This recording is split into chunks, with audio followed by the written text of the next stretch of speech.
So this documentary by Rob Stewart, it's only an hour and 22 minutes long, pretty easily digestible, I'd say. What did you think, Cary? Well, obviously the topic is so important, and I always want to be educated more because I don't know enough about it. As far as documentaries go, um, at first I was a little thrown because I don't know, there was something about him. I couldn't quite get past him. It seemed like it was all going to be about him.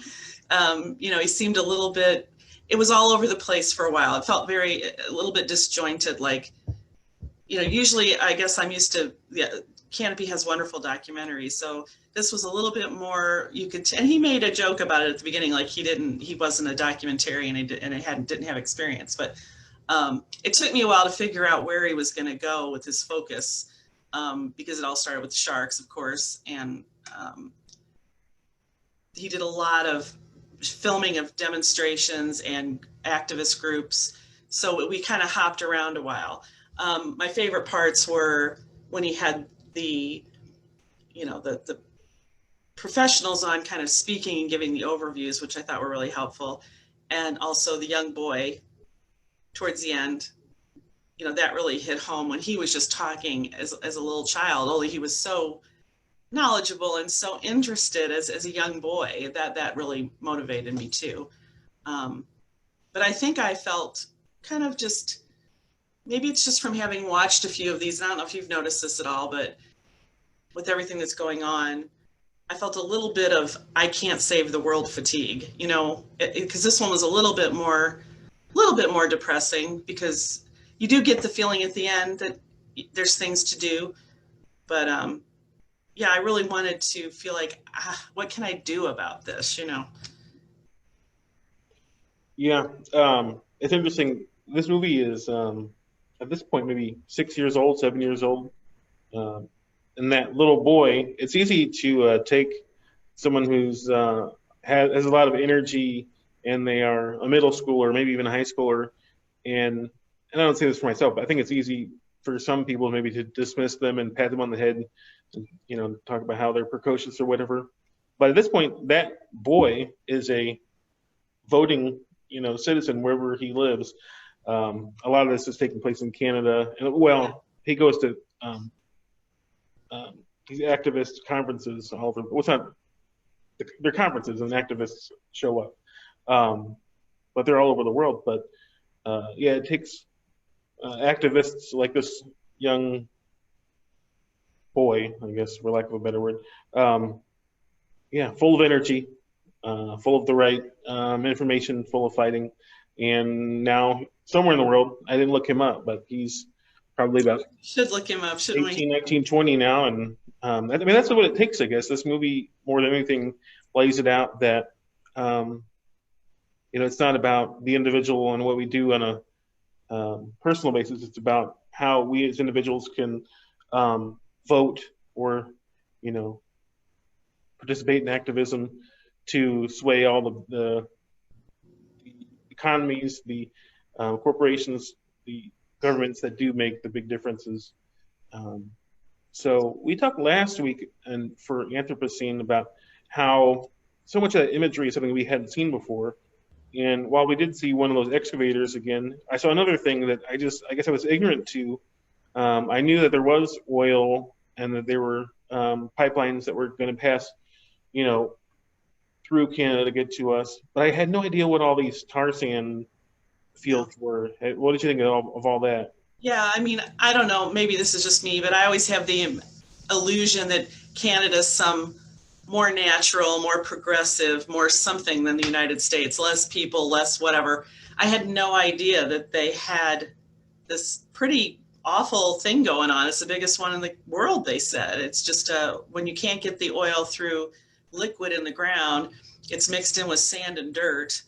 And the process it takes to get the oil from that, adding lots of water that they have to pipe in, and it just tears up the ground. And what did they say? The pits in the mine were bigger than Great Britain or England and Wales. That's a lot. I mean, I realize Canada's huge, but I had no idea that was up there. Yeah, I guess Obama did not sign the pipeline was blocked. I'm not sure what's going on with it now.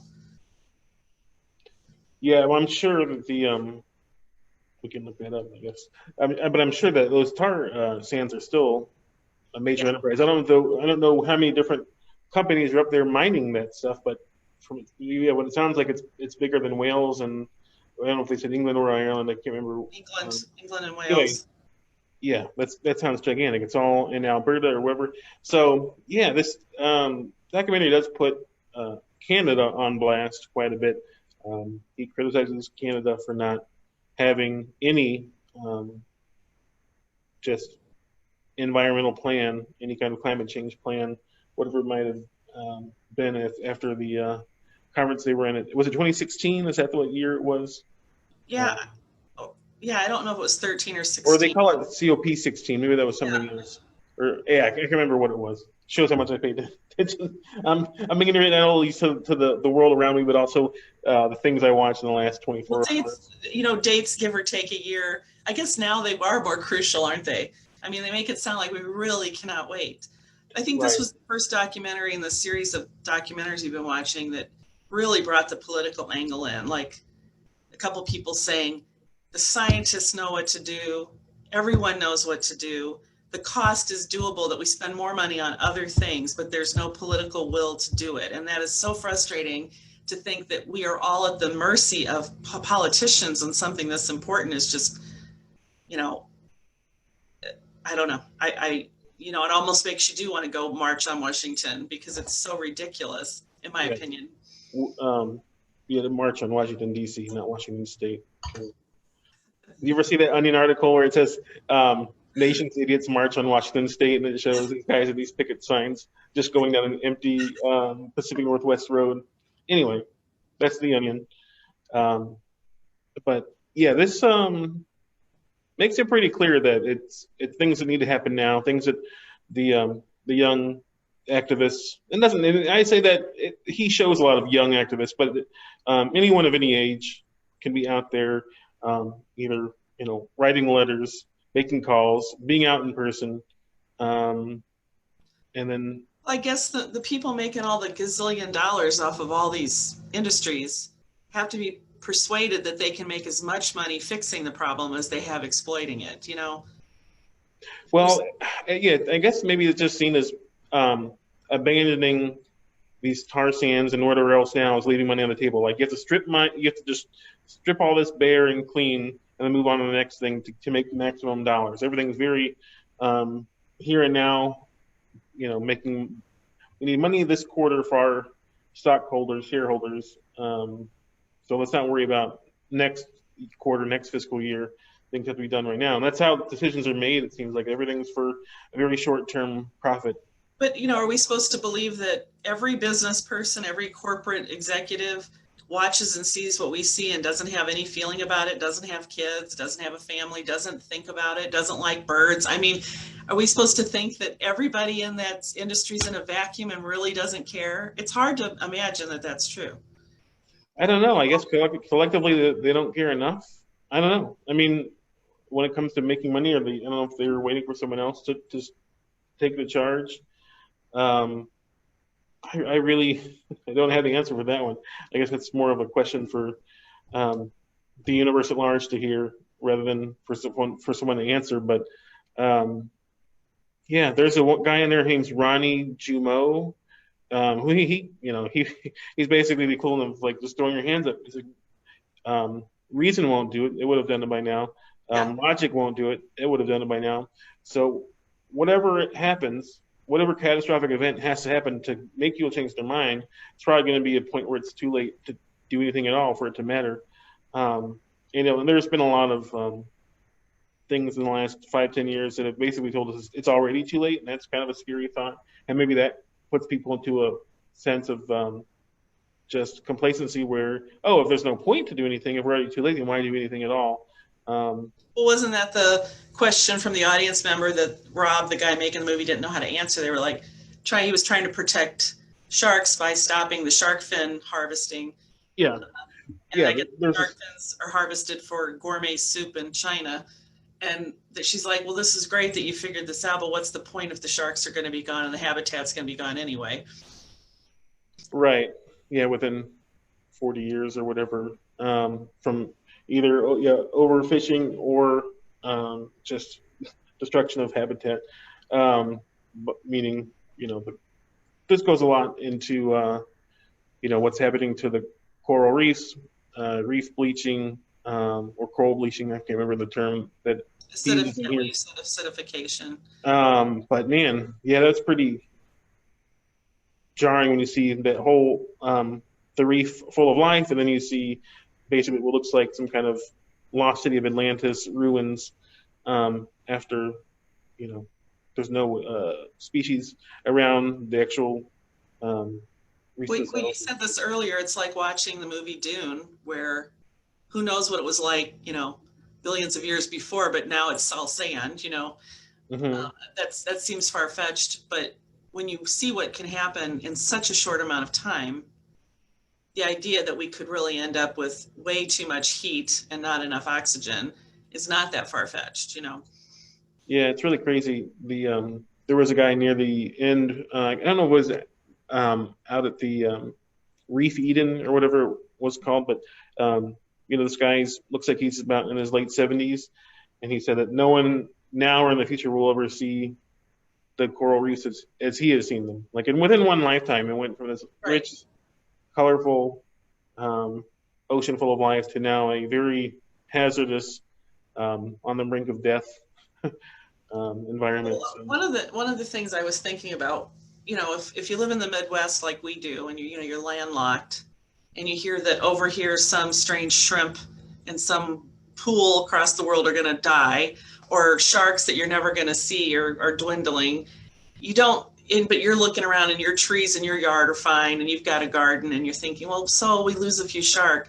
It's taken this long for us to realize what interconnected means. No, we're not just losing a few sharks, or no, the bees just aren't gone. They actually all depend on each other, or it all shuts down. And if the oceans aren't doing what they need to do for rain, oxygen, currents, the C2O thing, if we're getting our oxygen from plants in the ocean, if we don't take care of them, we lose oxygen and we can't breathe. I mean, it's that simple. So yeah, well, yeah, that's an interesting human nature. It's not just the Earth, but yeah, there's definitely not recency bias, but just a location bias where, yeah, because something is far from us, it won't affect us, or I guess misunderstanding of the way the world works, where anything that happens in a different ocean doesn't affect us here. Yeah, I mean, it's kind of like the way that people approach like weight loss. They think that I got a tummy trouble, I got a trouble area here, I'm gonna do crunches to burn off the belly fat. Like, no, that's not how burning fat works. Like, your genetics determine where the fat is burned off. You have to just burn calories. It doesn't matter where you work out. That's not how fat loss works. So for this, when it comes to oxygen and your water and whatever else, it's not like, I'm not worried about the oxygen that's over in the Pacific. That's their problem to worry about. Like, no, we're all sharing this limited pool of resources here. And I'm not a person. I'm not typically a glass half empty person, and I don't like to give up. I don't like to be like a doomsday sayer or whatever you call them, but I feel like if you took an entire world's population and everyone had to watch 2 or 3 of these videos, was forced, I feel like something would change. And I still feel like children ought to be raised on this stuff. And if they're right, then if children are raised on it, it's still too late. But yeah, I don't want to feel that way. I want to feel like shreds of it, enough can be saved that it will compensate and grow back, since it's resilient, or enough pockets will be saved that it's resilient enough to recover, even if people have to move around or people are affected. I just feel like these documentaries, most of them are so impactful, when a scientific report on the news is not at all to most people. Yeah, I mean, I said it, I don't know, last week or the week before, where, I mean, a documentary can change the world when you have a guy like Morgan Spurlock, who made that Super Size Me It really showed how awful McDonald's diet, an exclusive diet of large fries and soda and cheeseburgers can be for you. That changed the way the food industry worked. It changed the way a lot of people consume fast food. So I'm not sure what. I mean, apparently, well, I think a lot of people watched Inconvenient Truth. A lot of people understood what was going on with that, and I don't know if this is something that needs to be brought up every 5 years Well, to I keep think people that was thinking about it. the issue with the Inconvenient Truth was if you didn't like Al Gore, you just didn't really care and want to watch him. You know, Right. there's so much attached to certain people that you maybe didn't want to be persuaded by someone you wouldn't have voted for or whatever. It's so awful that politics is in this so much. Yeah, or the age you are when you watch something. Like that's like how the age you are when you read a book. Maybe you could read a book, like I'm reading a book of poetry right now that wouldn't have made any impact on me in my 20s or 30s or 40s, but it matters to me now. I'm reading something different into it than I would have when I was younger. So, you know, you almost need to be kind of reminded of this your whole life, and it has to become a practice like brushing your teeth. Yeah, but also the people that make those decisions for themselves also need to be out there forcing their government, their companies, their whatever, their employers to make changes as well. Because like, yeah, this documentary more than the others really makes it apparent that um, Mhm. it's not just down to an individual basis. It's the bigger picture. Um, What did they? There was some stats at the end that kind of gave us a little hope. Again, I don't remember if this was. You said maybe 2016. This was made or finished. I feel like it was before that, but I remember that COP, maybe it was COP6. I think it was 2013, 14 when this was made. So it's been, almost 7 years. But yeah, I don't remember what statistics were at the very end. In text, you mean? Yeah, at the end in the credits, they kind of said some things that had actually been accomplished after he quit filming Oh, okay. because of something that was done. I think it was some children in. I wish I could remember what small country it was, but some children, school children, saw the documentary, started writing letters, got their parents and friends to write letters, and a governor, or I don't know if it was up to the presidential level, actually passed a law because of what these children started. Mm-hmm. And if that could just be replicated, um, yeah, Yeah. without Yeah. without doing a bunch of crazy stunts. I personally don't think crazy stunts, unless it's a lot of people, I mean, big mass, get much done. I think that gets ignored and laughed at, most of that kind of activism. Right. I mean, I think there's enough people that want to dismiss anyone who is a, either climate or Tree any kind hugger. of nature minded activist is, you know, ever since I'm, the 60s has been dismissed as being either a hippie or whatever else. So, you're always kind of just really deemed as either like maybe a scaremonger or you're crazy or you're overreacting or whatever. I think showing people actual before and after photos of the reality of what we've lost already, showing them actual statistics. I can't talk. And showing projections. I don't know how much more you really need to do other than keep saying it to the right people, rather than do some kind of not eco-terrorism, but just some kind of crazy stunt. Because I think you will just get dismissed probably as being nutty and not having an actual. Well, if you think back about, nuclear power plants and how many people protested nuclear power plants when they were first being built, there were people that did protest, especially in Europe.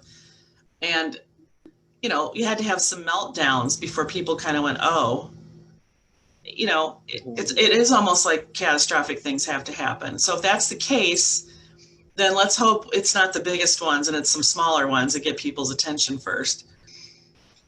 Yeah. I mean, that one in Japan, I think, was really the earthquake that messed up the reactor in Japan. That was pretty awful. But that continued after, you know, 20 years after whatever else.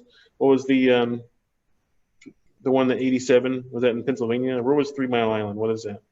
Oh, yeah. Was it Chernobyl and then 3 Mile? I don't know them all, Yeah, but all that was in the. it seems like they were in the 80s. Yeah.